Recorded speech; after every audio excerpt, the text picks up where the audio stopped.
31 Frightening Days of Halloween Marathon.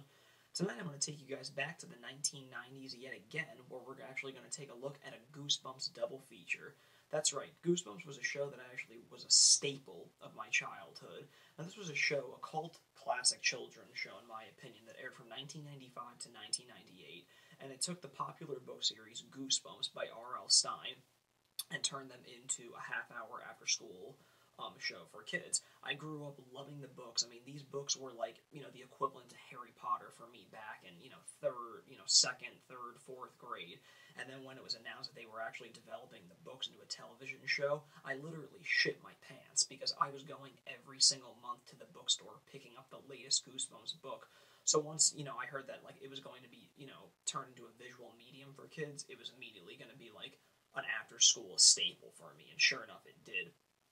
Now, the first episode that we're going to take a look at is actually from Season 2 of the show, entitled Attack of the Jack-O-Lanterns. Now, this is actually a really cool Halloween-themed show. Now, I had, remembered it as a kid and really liked it, and just a few weeks back, it actually just got released on DVD for the first time ever, in addition with a few other episodes on its disc. But I mainly, coughed up the $10 just for this episode alone, because I just remember a feeling about this episode particularly, and I just felt like I needed to pick it up and take a second peek at it. So, the story in this episode goes is that it's about two best friends, Drew and Walker, and they're constantly abused by these two other kids in town, this boy and girl named Tabitha and Lee.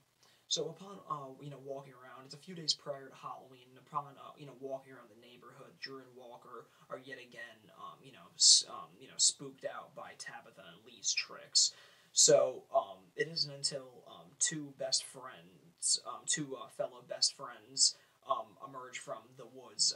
It's a brother and sister named Shanna and Shane, and they were actually best friends with Drew before moving away. So they're back in town for a few days. So the four friends actually rekindle their friendship, and now they're kind of secretly hatching a plan to get back at Tabitha and Lee, just for putting them through so much hell, over the years. So finally, the plan is that Drew and Walker were going to invite Tabitha and Lee to go trick-or-treating with them for the night in order to gain tips from them on how to, really spook people out, since they've been, so successful at spooking them over the years. So Shanna and Shane just pretty much tell them to invite them to go trick-or-treating, and they'll take care of the rest. As it turns out, there's been reports that only a few towns, a town away actually, 4 people have gone missing. So all the parents are actually a little leery on letting their kids go out that night for trick-or-treating. But as it turns out, since the kids are sticking together in a group, the parents, let them go out and have their fun trick-or-treating. As they're out, Drew, Walker, Tabitha, and Lee all encounter these two pumpkin-headed creatures that they, believe is Shanna and Shane, but it turns out that they're not.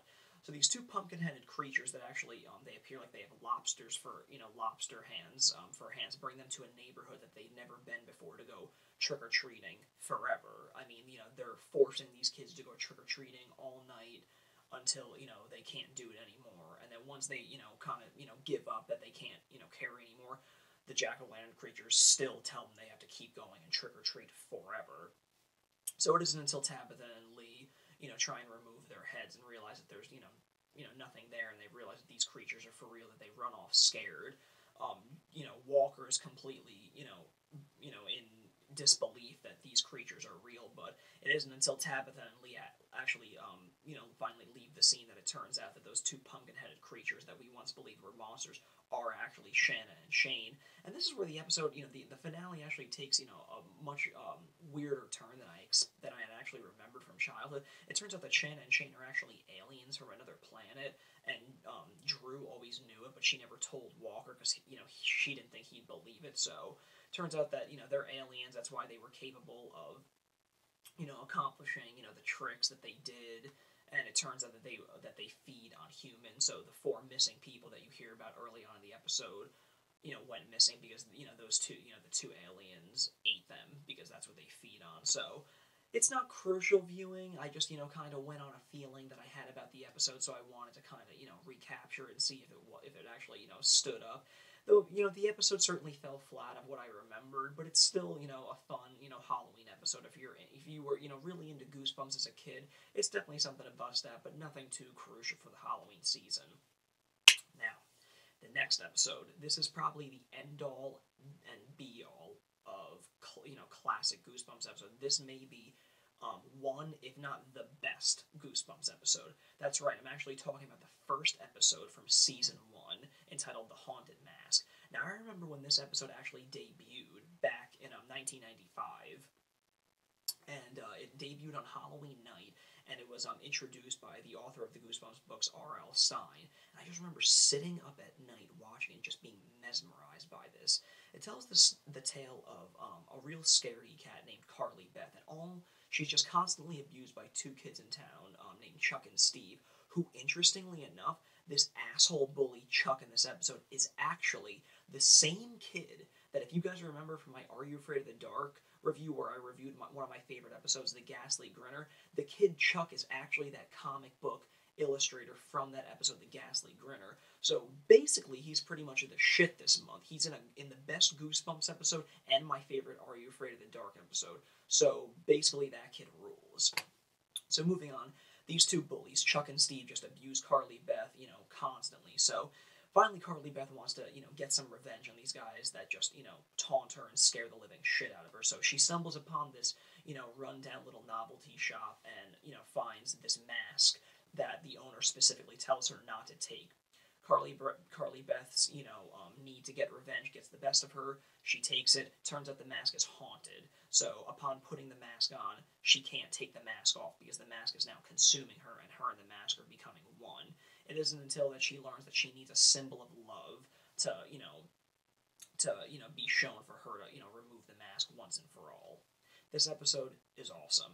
Fucking awesome. I loved it. I loved it when I was a kid. Loved it now. As you can see, it's not out on DVD. Like, coincidentally, they've been pumping these Goosebumps DVDs out for years now, but still, like, the first and probably the best episode isn't even out on DVD yet. Go figure. Anyway, this episode is so fucking cool. I mean, I just loved it. I mean, it really gets, again, a really good vibe of, like, suburban Halloween. The kid actors are, actually really damn good in this. The girl, Carly Beth, she's actually pretty good. I mean, you really get, like, an emotional thing. I mean, you really feel for her. She actually, brings the crying on and, the emotions, based on, how she's been tormented by these two assholes. It really comes through. So she really shines in this movie. I mean, in this episode really well. The special effects, as far as the Haunted Mask and Attack of the Jack-O-Lanterns go, really cheap, really gimmicky, not even, like, so bad it's good gimmicky. It was just, like, they were kind of bad for their time. But, I mean, what do you expect? It was a Fox 5 kids show. I mean, you're not watching it for, Academy Award-winning special effects or anything. So, I take it for what it is. I mean, it's fun, and, I mean, that's just the way I remembered it as a kid. But, I mean, the effects at times are really, really bad. It's the mid-90s, and like I said, it's a kids show, for after school. But this episode is really, really good. If you guys can track down a copy of this VHS, if you're really, fiending for it based on my review, definitely check this out. I really couldn't recommend this anymore.